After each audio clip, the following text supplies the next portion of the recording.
Hello YouTube friends, welcome to Johansen Family Vlog. We live completely off-grid here in our cabin, and we use our wood cook stove and rely on it very much. It runs almost all the time in the winter. We use it to heat the cabin, and we use it to cook on. Today I need to do a repair on it, and before we get to that, I'd like to show everybody how it works. The way our wood cook stove is installed, we have three main controls. The first control is up here on the stovepipe. It's a stovepipe damper. The second control is the bake and open selector, and that makes the smoke go either around the oven or straight up the chimney. And the third control we have is the inlet damper on this side down by the ashtray. We have a couple of doors on the front of our oven. We have the oven door right here. We have the wood feeder door, and we can put wood in there while the fire is going, which is really nice. We have the ashtray cleanout. This is where the ash falls as it's burnt from above. And then there's an ash door cleanout, and this is the piece that's broken. And we're going to be working on that a little later today. Our wood cook stove also has a couple aprons. There's an apron right here that can be removed. There's also an apron up here that can be removed, and these just help keep it safe so you don't get quite so close, and add some more countertop-ish kind of thing, a place to put pots when you don't want to cook on them. We also installed a water container here that allows us to have heated water when we don't need to use our electric hot water heater. This model wood cook stove has a warmer installed. This whole back here piece can be removed. On ours it's in, and it's really nice because we have a warmer. We typically just use to keep pots up there, but we can keep food warm, or we can dry items out if we need to.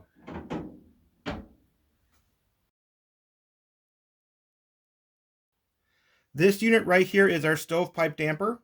There is a big blade inside there that's connected to this. And because it doesn't line up vertically with the end of this turner, we marked it on the stovepipe where it would be. So this right here would be with it straight up and down. And if we turn it over here, this would be with it straight across and completely blocking off the stovepipe, which we don't ever want to do because then there won't be any air to pull the smoke out. All right, the last feature our wood cook stove has, but we do not use right now, is a heat exchanger. This is a place on the stove where we would be able to put in some heat coils or tubing, and it would go in and come out this other hole right here, and that way we could warm up some water if we needed to. As long as we were passing water through it and making it flow, it would heat the water up and then go somewhere else, and we don't currently use that feature. Okay, so I'm going to open up the wood stove now and take the top plates off in order to show you how the bake valve works.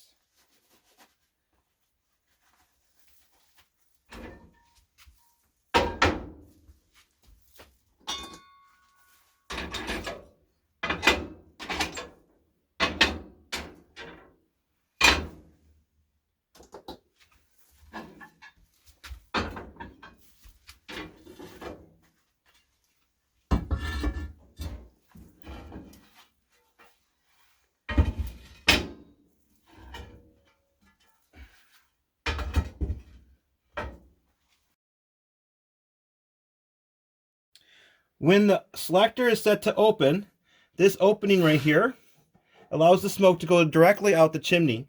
When we take and slide the selector to bake, the smoke is then diverted across the top of the oven, down the side, underneath, and then back up through the underside of the oven. And so the oven gets much warmer that way. Okay, and this was the third control. This allows air to get into the firebox. When we start the fire, we like to keep it open, and as we begin running it, we shut it to slow it down.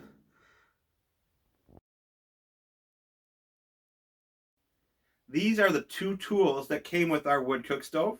This tool is obviously to hook into the tops here and lift them off. It also does this nice feature over here that we don't use because we're not burning coal. You can turn and shake the ash out. Now we don't need to do that because we're not burning coal. Our ash is just okay because it's wood ash and it just burns, and that's okay. Usually if you have a coal burning, we could burn coal in this, you want to shake it so that the coal livens up. This tool here is to clean out the ash around the oven, on the top and down the sides and underneath through the cleanout door that we're going to have to fix. So let's go ahead and start cleaning.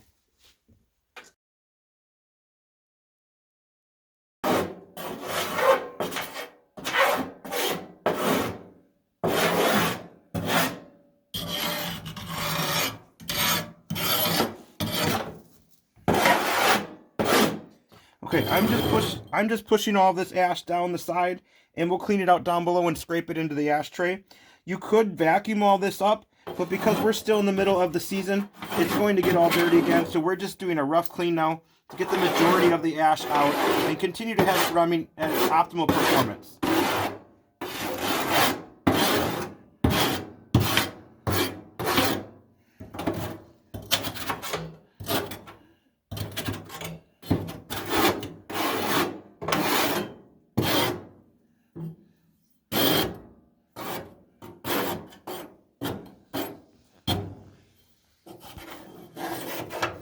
So I'll scrape the sides of the walls here.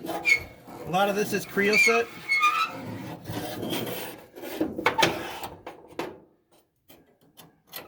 And again, we don't have to be too perfect with this right now. If this were the end of the season and we weren't going to use it for a few months, we would take the time to really clean it well. We just want to get the majority of this off so that we're not slowing down the airflow of the smoke as it's trying to exit the stove through the pipe. So I've just scraped the whole wall of the oven. Now I'll scrape the whole wall on the outside of the stove opposite the oven.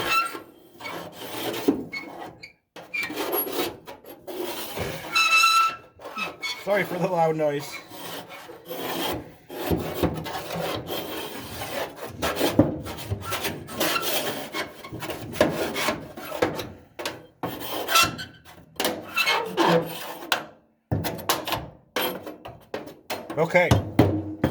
Okay, so the top of the oven is now clean. I know it doesn't look incredibly clean, but we're using the oven and the wood stove, so it's going to get ash in there again. But the top is clean. We scraped it down the side and it's fallen down to underneath the oven. And so now we're going to reinstall the plates on top, and then we're going to go and pull out all that ash from down below.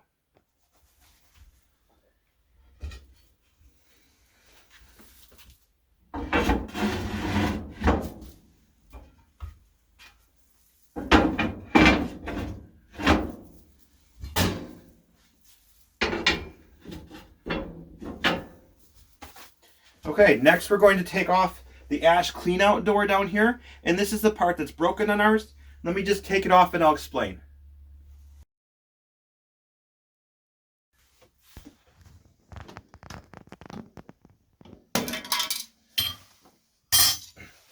So unfortunately, when we purchased our wood cook stove, we bought it used. Obviously, it's very old. It's an antique. And I'm not even sure the people that we bought it from had ever used it. But the one piece that it didn't come with was this ash cleanout door. And so we had to create one, because if without that door covered, the chimney pipe would suck air from in here and not even go pull the air through the firebox, which is a pretty big issue. And so we have to have this plate made, and we have to have a cover there. And this plate is now broken. And so for safety, I'm going to rebuild a new one that can't fall off.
Okay, so the ash cleanout door has been replaced. Unfortunately, we don't have that cover. It'd be nice to have one. I don't know where we'd even go about finding one. This does work. We just watch out for it, and then when it breaks, we make another one for almost no cost. All right, now that all the ash has been cleaned out of the wood cook stove and the cover has been repaired and replaced, we're ready to fill the stove and get it started. So we'll show you how we do that as well. All right, so we tried to start with some smaller pieces of wood on the bottom. We don't necessarily use kindling because we use a propane torch to start our fire. We find it's a lot faster and easier, but if we do have kindling kind of laying around for when we split wood, we put that in first. All the way down in the bottom. Try to put drier pieces in first for sure.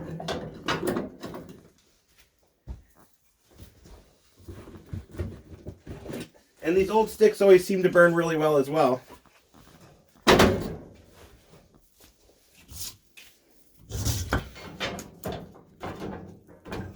So we usually fill it up pretty full this first time, and this is the only time we ever fill it through the top. Once it's running, we try not to open the top because that does allow smoke into the cabin. So I'll put the plates back on now.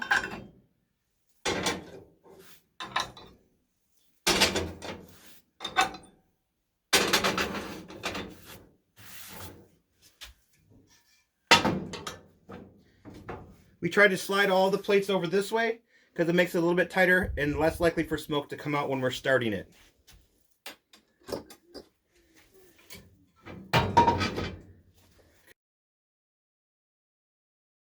So the next step is to condition the cook's top before we start it. You can do this best when the cook stove is warm but not lit. You don't want a fire going in it, that would be too hot. We typically don't get that opportunity, and we want to oil it at least once a day or condition it once a day. We use flaxseed oil because it has a much higher smoke temperature when it turns from oil to smoke, and that's why we use it. It does work pretty well. So I'm going to put about a quarter size drop of oil on here, maybe a little bit bigger. And I'm going to get a scratch sheet of paper, and I'm just going to use it to rub it into the top of the cook stove.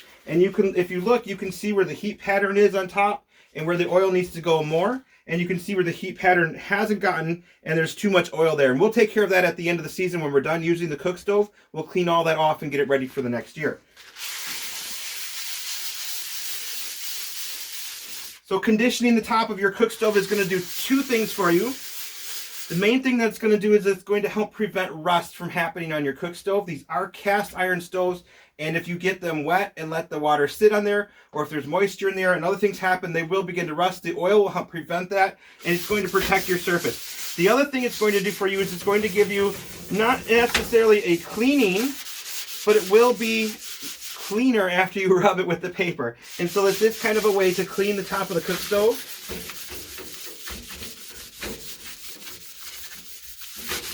And we do this every day.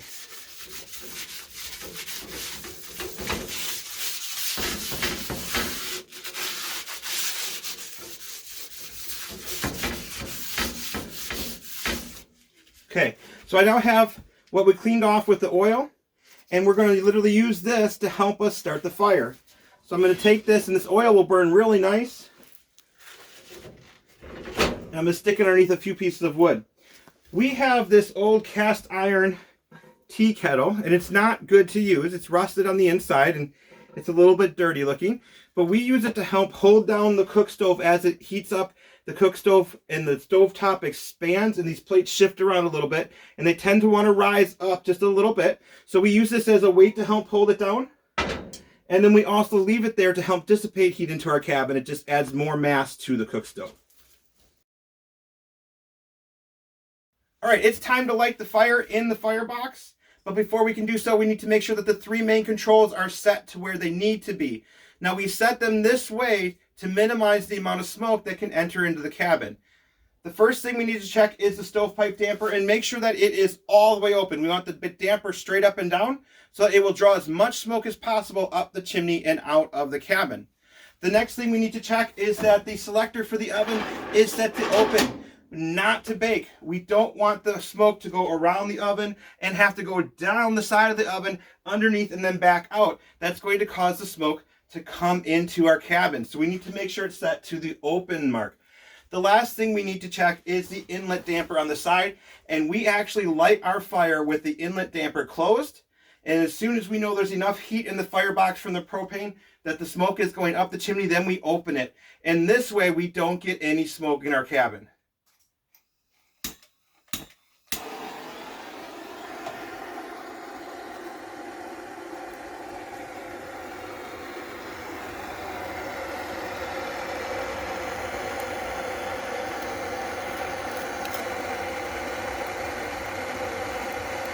So the goal right now is to get as much heat as possible up the chimney so that it will begin drawing air and not allow the smoke to come into the cabin.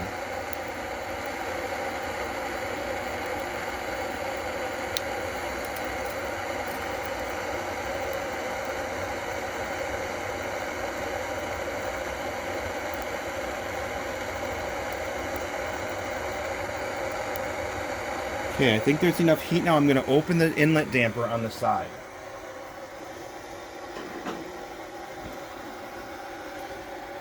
If I were to see smoke coming through the top of the cook plate, I would close that damper again and allow more heat to build up through the chimney.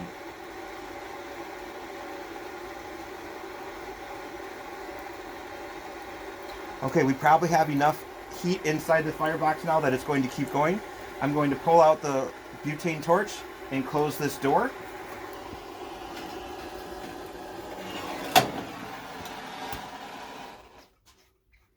And if you listen, you can hear the fire going inside. I'm also going to open out the ash cleanout door for the ashtray, and this will allow more air to come up through the bottom. I don't want to leave this door open because it could also allow smoke to come out.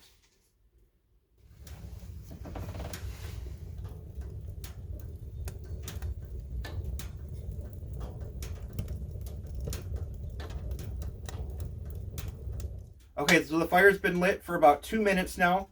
You can hear it sucking and drawing air up the chimney through the inlet damper on the side and through the tray door. I'm going to now shut that door.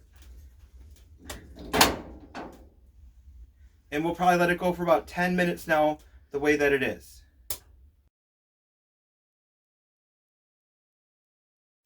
Okay, the cook stove has been running for about 10 minutes now since we lit it. The chimney pipe is now completely warmed up and is at full draw.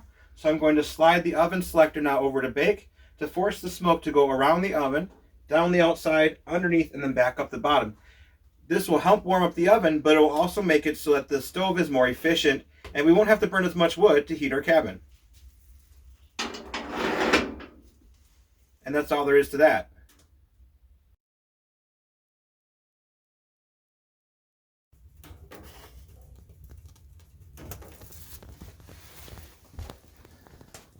Since the temperature of the oven is starting to rise now as the smoke is being forced around the oven, I'm going to go ahead and close the inlet damper now to start slowing down the oven so it doesn't overheat.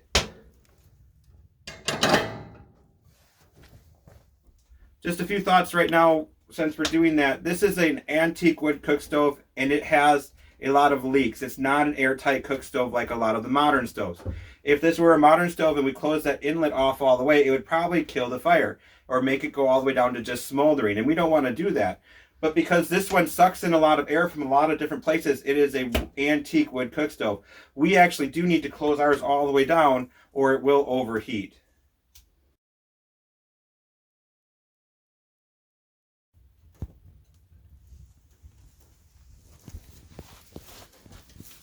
It's just been a few minutes since we closed the inlet damper, and now our oven is completely up to temperature. And we really don't want to overheat this, so we're going to begin closing the damper on the stovepipe to slow the stove down even more.